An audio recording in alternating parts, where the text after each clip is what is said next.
বর্তমানে পেট্রোল ডিজেলের খুব সমস্যা। পাওয়া যাচ্ছে না পেট্রোল পাম্পে। তো ট্রাকের ফুয়েল ট্যাঙ্কিতে সাধারণত লেখা দেখেছি, জন্ম থেকেই জ্বলছি, পেট্রোল বলছি, অথবা জন্ম থেকেই চলছি, ডিজেল বলছি। তো মহাভারতের অন্যতম প্রত্যাখ্যাত চরিত্র কর্ণ, দাতা কর্ণ, এর ক্ষেত্রেও ঘটনাটা একই। তিনি জন্ম থেকেই পরিচয়হীনতা, প্রত্যাখ্যান এবং নিপীড়নের শিকার। মায়ের বিবাহপূর্ব সন্তান তিনি। নিজের সম্মান রক্ষা করার জন্য মা তাকে ত্যাগ করেছিল।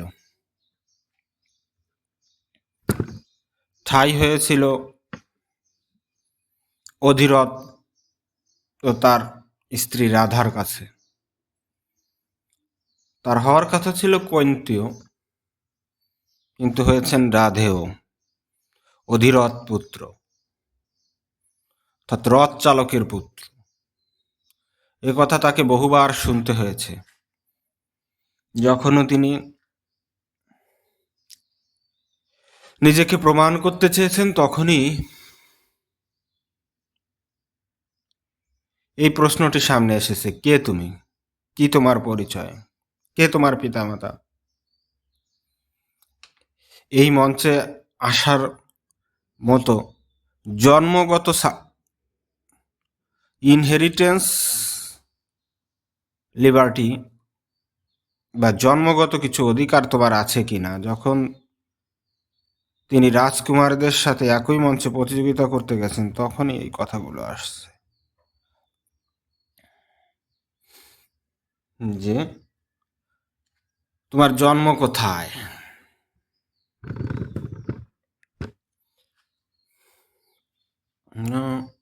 কিন্তু তিনি কোনো অংশেই বীরত্বে, জ্ঞানে, গরিমায়, ধনুর্বিদ্যা, যুদ্ধাস্ত্র, রূপ, দৈহিক লাবণ্য, কোনো অংশেই কিন্তু তিনি পঞ্চপাণ্ডব কিংবা দুর্যোধনতে কম ছিলেন না।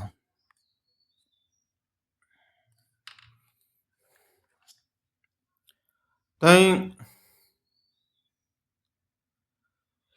এই যে জানাই ভারতে তা নাই মহাভারতে, যে সমস্ত ধরনের চরিত্র এখানে আছে। কেউ গুরু স্ত্রীকে নিয়ে ভেগে যাচ্ছে, সেও আছে। প্রেমিক পুরুষও আছে, যে শ্মশানে বাস করে সেও আছে। আবার যে জন্ম থেকেই বাবা মায়ের পরিচয় পাচ্ছে না, সেখানেও আছে। তবে যুধিষ্ঠির কিন্তু বুঝতে পারছিল যে কর্ণ তার ভাই।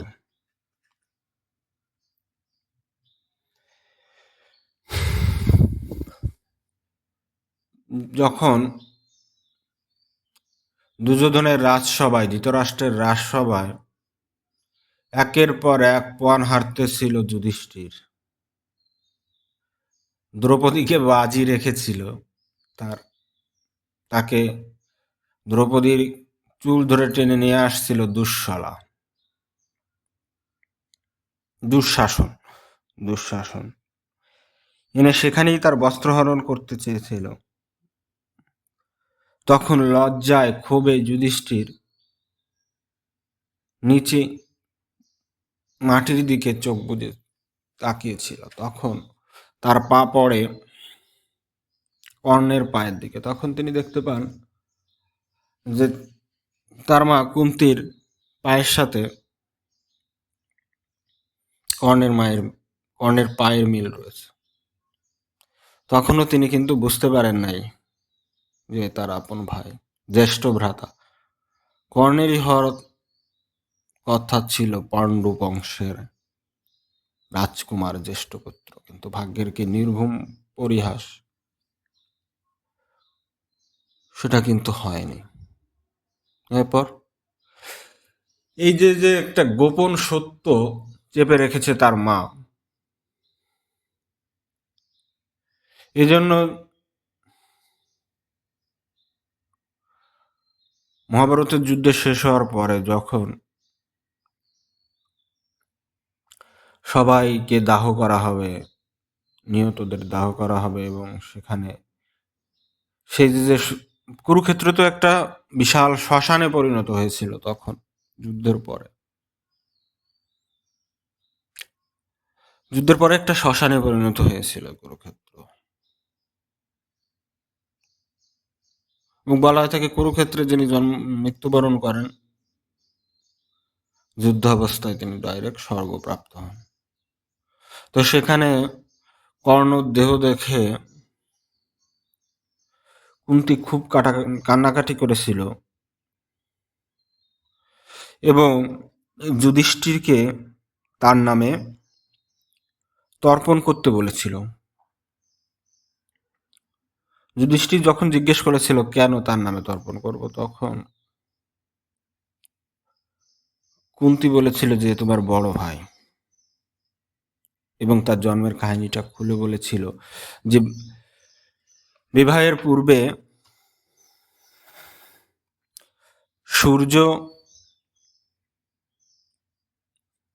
সূর্যর সাথে দি সান এর সাথে তার মিলন ঘটে এবং একটি ছেলে সন্তানের জন্ম হয়। সে লোক কলঙ্কের ভয়ে জন্মের পরেই এই ছেলেটাকে কলসিতে করে ভাসিয়ে দিয়েছিল।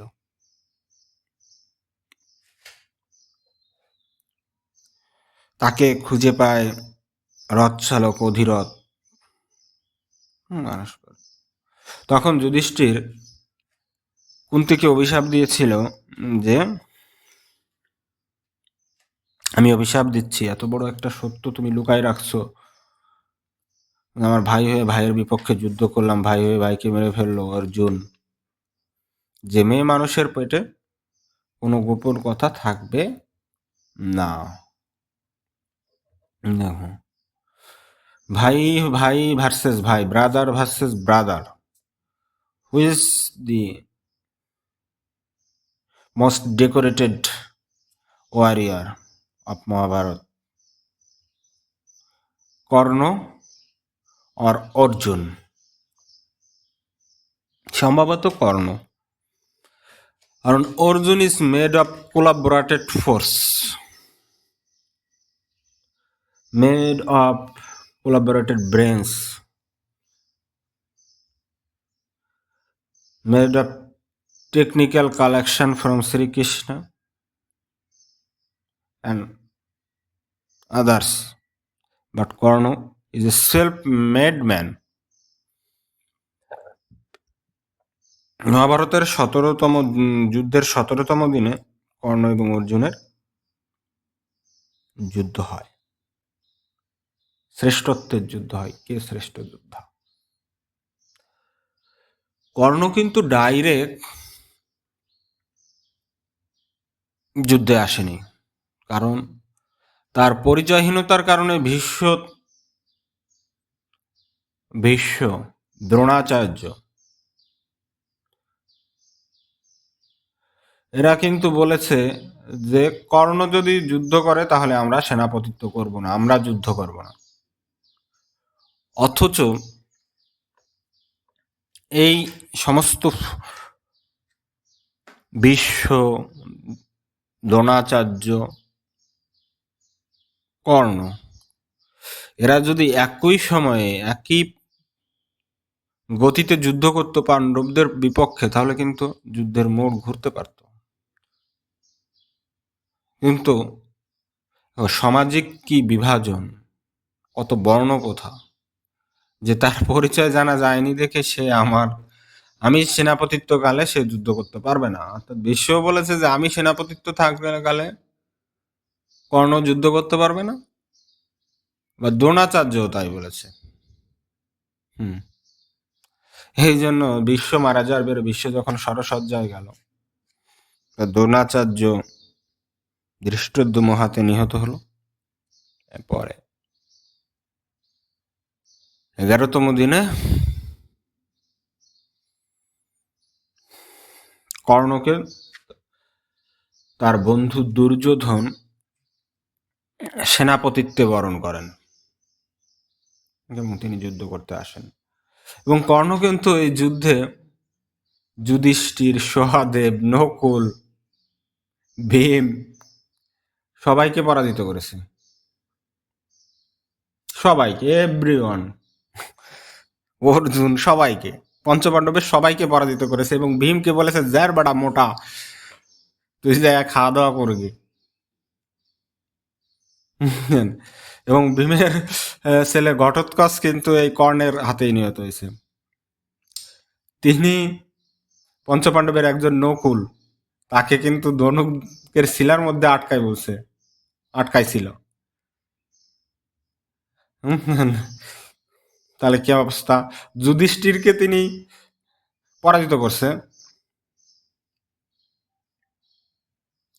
এবং তার কাঁধে হাত রেখে, যেমন ছোট মানুষের কাঁধে হাত রাখে না, এরকম বলছিল যে তোমার এই অধিক ধার্মিক কত ব্রাহ্মণের লক্ষণ, তুমি যে পূজা অর্চনা করো গা, তোমার এই যুদ্ধ টুদ্ধর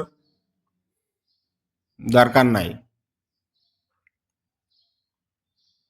বুঝতে পারছো ঘটনাটা কি? এবং এই ইয়ে কর্ণই কিন্তু যে সপ্তরথীদের একজন হয়ে অভিমন্যুকে হত্যা করছিল।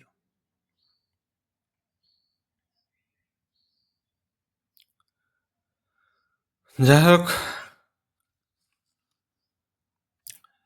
কর্ণ কিন্তু অর্জুন দ্বারা নিহত হতো না, কোনোভাবেই হতো না। সে কারণ সে জন্মসূত্রে পেয়েছিল কবচ কুণ্ডলী, এবং তার পিতা সূর্য কিন্তু তার বারবার তাকে সতর্ক করেছিল যে এটা কাউকে দেওয়া যাবে না, কিন্তু তিনি তো দাতা কর্ণ, তিনি কাউকে ফেরান না, যে যা চায় তাকে তিনি দিয়ে দেয়। ইন্দ্র তার ছেলে অর্জুনকে জেতানোর জন্য কর্ণের কাছে এসে সেই কবচ কুণ্ডলী চেয়েছিল, তাও যুদ্ধের আগে। কত বড় ডিপ্লোম্যাট ইন্দ্র! হ্যাঁ, তার ছেলের শ্রেষ্ঠত্ব বজায় থাক, সূর্য পুত্র শ্রেষ্ঠত্ব না হোক।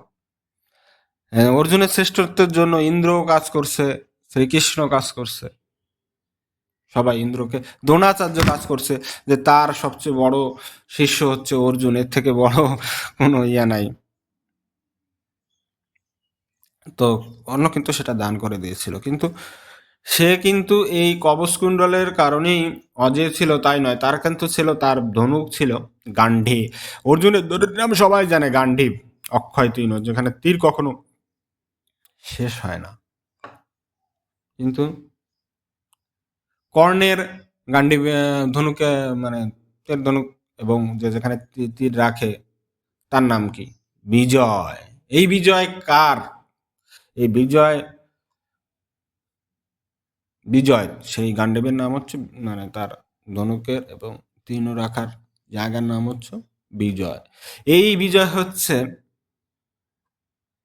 আশুতোষ, ভোলানাথ, দেবাদিদেব, শিবের, শিব ঠাকুরের, যার সম্মতি ছাড়া বড় কোনো কাজ হয় না, যিনি মহাকাল, সবকিছুকে যিনি নতুন করে রূপদান করেন। তো সেই মহাকাল এর ইয়ে হচ্ছে, এই ধনুক হচ্ছে বিজয়, যেটা নির্মাণ করেছিল বিশ্বকর্মা। এই বিশ্বকর্মা নির্মিত, মানে বিশ্বকর্মা নির্মাণ করা এই ধনুক প্রথম ছিল মহাদেবের কাছে, মহাদেবের থেকে আসে ইন্দ্রর কাছে, ইন্দ্রর থেকে আসে পরশুরামের কাছে। পরশুরাম হচ্ছে এই কর্ণের অস্ত্রগুরু। এবার পরশুরাম তো 21 বার পৃথিবীকে নিক্ষত্রিয় করছিল, সে তো কোনো তখন বর্ণপ্রথা এমন ছিল যে কোনো শূদ্রপুত্র পরিচয়হীন ব্যক্তি অস্ত্র শিক্ষা করতে পারবে না।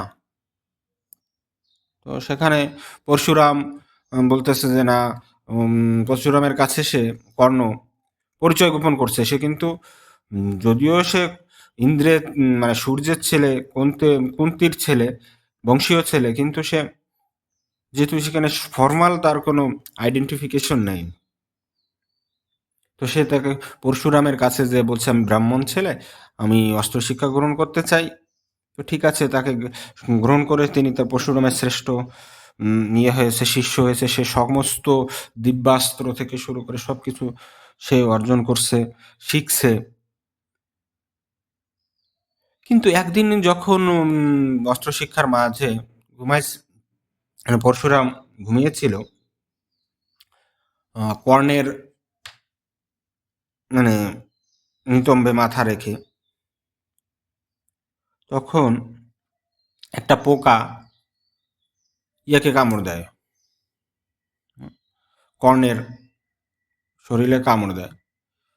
কিন্তু কর্ণ ভাবছিল যে আমি যদি নড়াচড়া করি তাহলে তো ইয়ার ঘুম ভেঙে যাবে, গুরুদেবের ঘুম ভেঙে যাবে, অস্ত্র গুরুর ঘুম ভেঙে যাবে পরশুরামের, এই জন্য তিনি নড়াচড়া করেন নাই।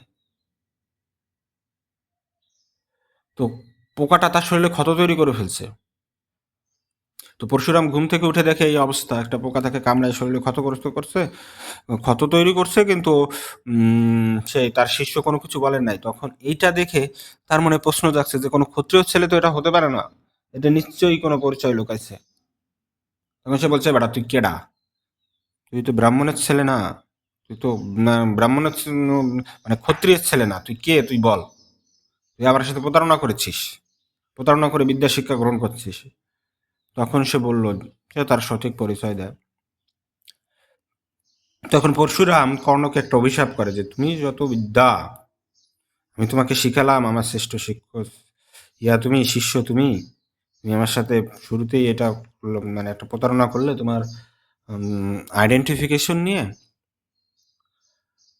তো তোমার আমির কাছ থেকে তুমি যে অস্ত্র শিখলে, দিব্যাস্ত্র সহ সমস্ত অস্ত্র, ব্রহ্মাস্ত্র, দিব্যাস্ত্র, যে তোমার জীবনে যখন সবচেয়ে বেশি প্রয়োজন হবে এই বিদ্যা, সবচেয়ে বেশি প্রয়োজন হবে, তখন এই বিদ্যা তোমার কাজে লাগবে না।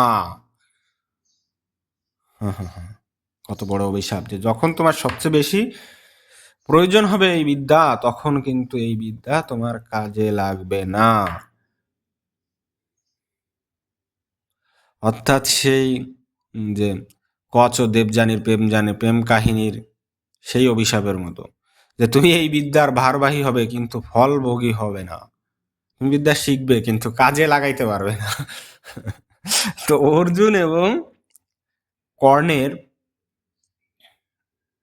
শ্রেষ্ঠত্বের শেষ যুদ্ধে, যে যুদ্ধে কর্ণ নিহত হয়, সেখানে কিন্তু শেষে কর্ণের যখন রথ মাটিতে বসে যায়, হুম, অর্থাৎ চাকা যখন মাটিতে বসে যায়, তখন কিন্তু সেই কর্ণ তার পরশুরামের শিখানো দিব্যাস্ত্র স্মরণ করার চেষ্টা করেছিল, কিন্তু তিনি পারেন নাই, কোনোভাবেই মনে করতে পারেন নাই। তার পেছনে ছিল কিন্তু তার সারথি তখন ছিল শল্য। শল্য আবার এটার মামা, হ্যাঁ, এই পাণ্ডবদের মামা। এই কাহিনী পরে বলি, আগে এটা শেষ করি, না হলে বলা যাবে, কারণ এর এত শাখা প্রশাখা, উপনদী, উপশাখা। তো কর্ণ রথের চাকা যখন পৃথিবীতে বসে গেল, তখন কিন্তু সে তার দিব্যাস্ত্র স্মরণ করতে পারেন নাই, কারণ গুরুর অভিশাপ রয়েছে। আজকেই তার সবচেয়ে বেশি এই দিব্যাস্ত্রের প্রয়োজন। আজকেই তার কোনোভাবেই মনে আসছে না যে এই দিব্যাস্ত্রকে কিভাবে স্মরণ করতে হয়, মানে কিভাবে কাজ করতে হবে, কিভাবে ছুটতে হবে, কি মন্ত্র দ্বারা এটাকে স্মরণ করলে সে ধনুকে এসে লাগে, মনে করতে পারে না। তখন কিন্তু অর্জুন মানে কর্ণ বুঝে গেছে আজকেই তার জীবনের শেষ দিন, এবং পৃথিবী যে তার রথের চাকা গ্রাস করেছে এটাও কিন্তু একটা অভিশাপের ফল। ব্রহ্মা পৃথিবীকে বর প্রদান করছিল।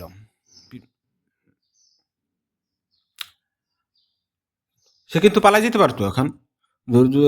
অর্জুন কিন্তু কর্ণ কিন্তু পালাই যেতে পারতো, যে তার এই রথের চাকা বসে গেছে, সে অন্য রথে করে পালাই যেতে পারতো। তার ব্যাকআপ যে রথ আছে, অন্যদের যে রথ আছে, সেটা দিয়ে কিন্তু বারবার পালাই যেতে পারতো। এরকম কাহিনী অনেক হয়েছে, যে বহু যোদ্ধা ধর ভীম যখন অজ্ঞান হয়ে গেছে তখন তাকে অন্য রথে করে নিয়ে গেছে। অর্জুন যখন যুদ্ধে পরাজিত হয়েছে বিভিন্ন জায়গায়, তখন তাকে পালিয়ে নিয়ে গেছে। যুধিষ্ঠির, সব সব এভরি অন কারণ কারোর সাথে পরিচিত হয়েছে, তখন তাকে অজ্ঞান হয়ে গিয়েছে বা আঘাত পেয়েছে, তখন কিন্তু তাকে ওই রথে করে ব্যাকআপ রক্ষে করে তাকে নিয়ে চলে গেছে, সেবা শুশ্রূষা করছে, সে সুস্থ হয়েছে। কিন্তু এইখানে ঘটনা ঘটছে উল্টো।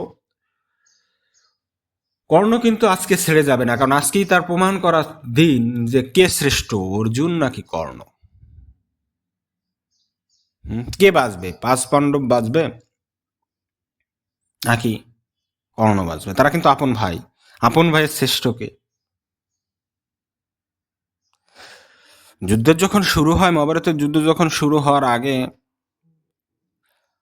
কুন্তি কিন্তু গোপনে গিয়েছিল কর্ণের কাছে, যে বলছিল, বাবা তুমি তো আমার আপন ছেলে, পরিচয় দিয়েছিল, তুমি যুদ্ধ করো না তোমার ভাইদের পেছনে, তুমি মেরো না, তোমার ভাইদের মেরো না, তাহলে আমি সন্তানহীন হয়ে যাব। তখন কর্ণ খুব কেঁদেছিল এবং বঞ্চনার কাহিনী সে বুঝতে পেরেছিল।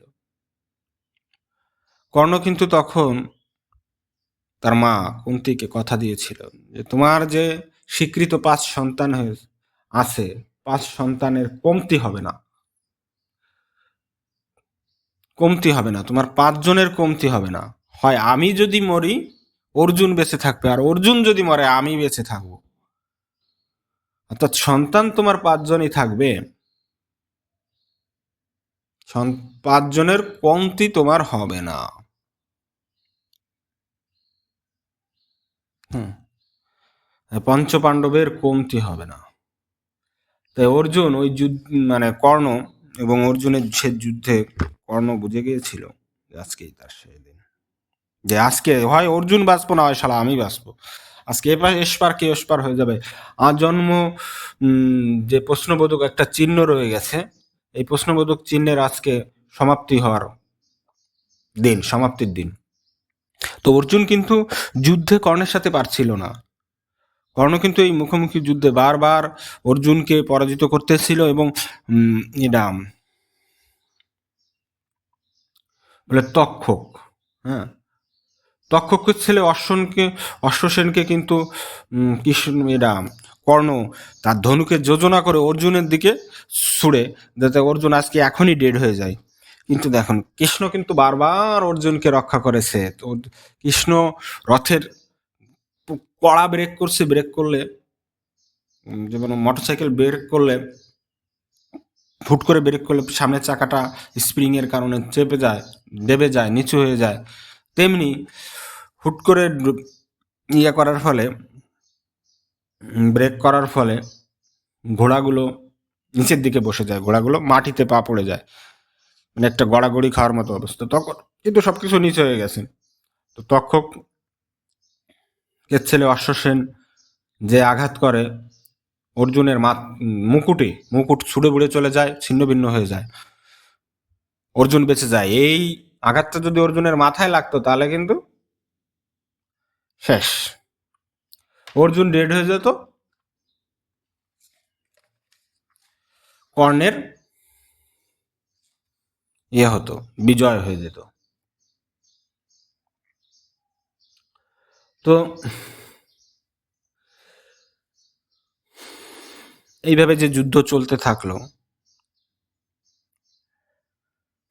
তো অর্জুন বারবার তার হাতে পরাস্ত হচ্ছিল।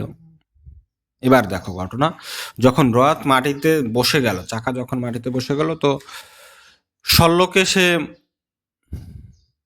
বলেছিল যে রথের চাকাটা তুলে দাও, আমি যুদ্ধ করি। কিন্তু শল্য, তার যে রথের সারথি শল্য পরবর্তীতে কর্ণের মৃত্যুর পর দুর্যোধনের সেনাপতি হয়, এই শল্য হচ্ছে আর একজন বিশ্বাসঘাতক, মনে মনে বিশ্বাসঘাতক, স্বীকৃত বিশ্বাসঘাতকতা কিন্তু না, অন্তঃসলীলা নদীর মতো মনে মনে গুপ্তচর। সে কিন্তু চেয়েছিল যে তার ভাগ্নেরা বেঁচে থাক, সে কিন্তু কর্ণকে বলছে যে না আমি কেন তুলবো, আমাকে তুমি এভাবে হুকুম দিতে পারো না, আমি রথের চাকা তুলবো না।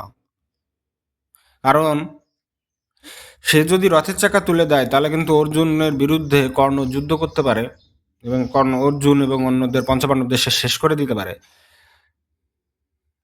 সে যায় নাই, রথের চাকা সে তুলে নেয়, বলছে যে না আমি সাধারণ অধিরথ নয়, অর্থাৎ আমি রথ চালক নই, আমি রাজা, তোমার অনুরোধে আমি রথের চালক হয়েছি, শ্রীকে চালক হয়েছি। শ্রীকে তুমি একজন কৌলীন, শ্রীকৃষ্ণের মতো একজন কৌলীন বা বংশ মর্যাদা সম্পন্ন রথের চালক চাচ্ছিলে, এই জন্য আমি তোমার রথের চালক হয়েছি।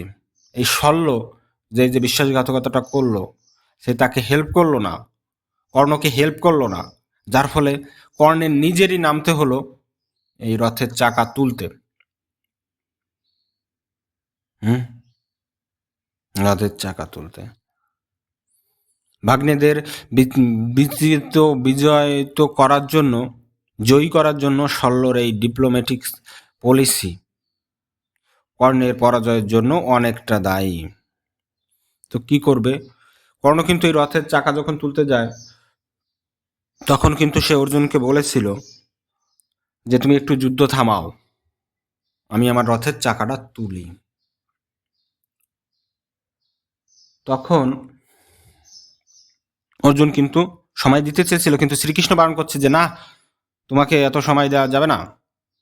নিরস্ত্রকে, কর্ণ যখন বলছে নিরস্ত্রকে, রথহীনকে আঘাত করা যায় না, মানে এইভাবে ভূপাতিত শত্রুকে আঘাত করা যায় না, তখন বলছিল যে তুমি, তোমার এই নৈতিকতা ধর্মের কাহিনী কখন ছিল? তোমরা যখন ইরাকে মেরে ফেলছো, কি বলে, অভিমন্যুকে তোমরা 7 জন মিলে মারছো, তখন এই ধর্ম কাহিনী তোমার কই আসছিল, কোথায় ছিল? এখন তো বড় বিপদ। এবং এই যে একটু সময় নেয়, এটা কিন্তু কর্ণ একটু ভেবেচিন্তেই নিয়েছিল, যে সে কিন্তু পরশুরামের প্রদত্ত ইয়া মনে করতে পারছে না, অস্ত্র দিব্যাস্ত্র মনে করতে পারছে না। সে যদি এখন একটু সময় চেয়ে নিতে পারে তাহলে কিন্তু সে মনে করতে পারে যে পেটে আসছে মুখে আসছে না, একটু সময় নিলে হয়তো মুখে চলে আসবে। তো সেটা হলো না। যা হোক, অর্জুন যখন কর্ণকে এই সে নিচে আসে তখনও তীর প্রয়োগ করলো। কর্ণ এবার তার অর্জুনের প্রতি ক্ষেপে গিয়ে যে তীর নিক্ষেপ করলো, এটা তার হাত ভেদ হয়ে হাতে লাগলো, মানে অর্জুনের হাতে লাগলো, হাতে লাগলো। অর্জুন অজ্ঞান হয়ে গেল। অর্জুন কিন্তু সে অজ্ঞান হয়ে গেছে। চিন্তা করো, সে কিন্তু মাটিতে আছে, তারপরেও সে কিন্তু ইয়ে করলো, সে কিন্তু অজ্ঞান হয়ে গেল। কত বড় পাওয়ার, কত বড় শ্রেষ্ঠ যোদ্ধা।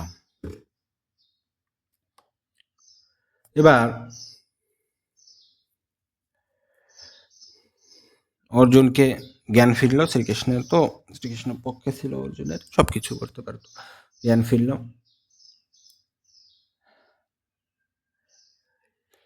এবার রথের চাকা তুলতে হলে তো তার পিছনেতে ধনুকের গন্ডিব এবং মানে ধনুকের শিলা এবং তীর রাখারি, এটা তো ধুয়ে তাকে তুলতে হবে। হ্যাঁ, চাকাটা তুলতে হবে। সে তো এইগুলো গাড়ি করে নিয়ে 2 হাত দিয়ে ইয়ে করতে পারবে না, কর্ণ রথের চাকা তুলতে পারবে না। সে যখন এইটা রথের উপরে থুয়ে চাকা তুলতে গেল, তখন সে কিন্তু কর্ণ নিরস্ত্র হয়ে গেল। এই সুযোগে অর্জুন তার একটা তীর নিক্ষেপ করলো। তীরের নাম হচ্ছে অঞ্জলি, অর্থাৎ 2.5 ফুট লম্বা একটা তীর নিক্ষেপ করলো। অঞ্জলি, মৃত্যু দূত হচ্ছে এই অঞ্জলি।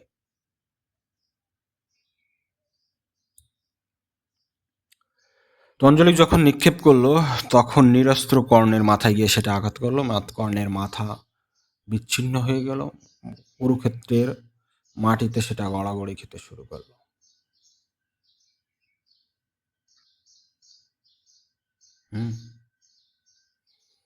তো আজীবন বঞ্চিত কর্ণের কাহিনী,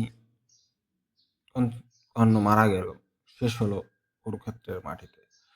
যে একটা বৈরিতা ছিল অর্জুনের বিরুদ্ধে, মানে জন্ম থেকে আজন্ম নালিত যে বৈরিতা ছিল, সেটা সেখানে উঠলো। এবং সেটা সেখানে ইতি ঘটল।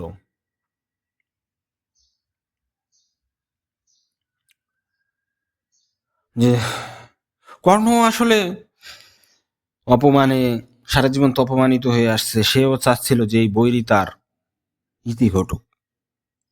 তার রথের চাকা যখন বসে গেছিল সে তখনই ভাবছিল যে আজকে একটা ঘটনা ঘটবে। তুই সারথীর ছেলে, সারা জীবন সারথীর ছেলে হিসেবে পরিচিত হয়েছে। তো এই যে অন্যায়ভাবে তাকে মারা হলো কর্ণকে, এবং প্রত্যেকটা হত্যাকাণ্ডের পেছনে, হত্যাকাণ্ডের সময় দেখা গেছে যে পাণ্ডবরা অন্যায় করেছে, কিন্তু নিজেরা ন্যায়ের মূর্তি সেজে বসে আছে।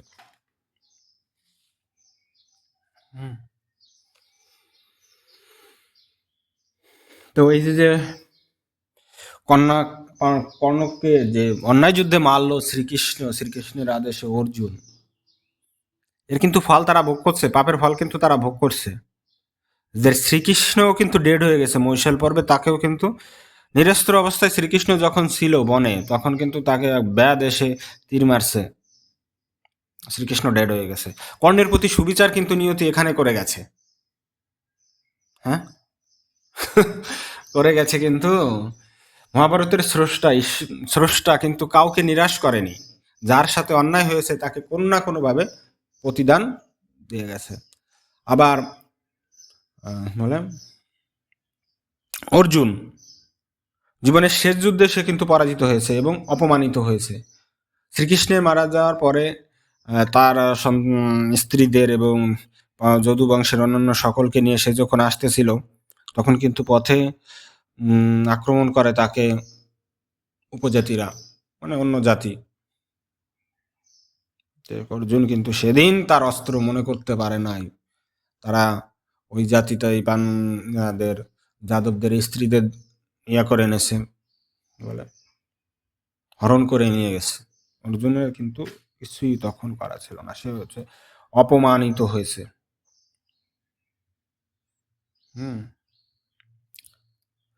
অর্জুনও তার শেষ যুদ্ধে ভুলে গেছে দিব্যাস্ত্রের গতি, ব্রহ্মাস্ত্রের কাহিনী।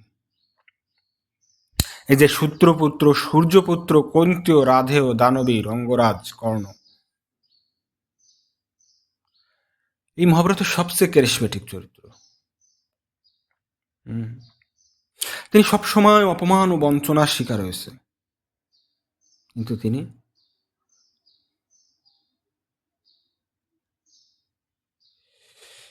নিজেকে প্রমাণ করার চেষ্টা করছে সব জায়গায়। সেই পাণ্ডবদের অস্ত্র শিক্ষার আসর থেকে শুরু করে সব জায়গায় কিন্তু পারেন নাই। তিনি শ্রেষ্ঠ হয়েও তার ইয়া পান নাই, স্বীকৃতি পান নাই। বাবা মা জ্যেষ্ঠ সন্তান হয়েও তার স্বীকৃতি পান নাই। একটা বঞ্চিত চরিত্র হিসেবে কর্ণ বেঁচে থাকবে। কর্ণ বেঁচে আছে, তিনি কিংবদন্তি হিসেবে বেঁচে আছে, সকলের মুখে মুখে দাতা কর্ণ হিসেবে। কিন্তু এটাকে জীবিত থাকতে বেঁচে থাকলো না, স্বীকৃতি পাইল না, মরার পরে স্বীকৃতি পাই কি লাভ? সবচেয়ে বেদনার্থ চরিত্র কর্ণ।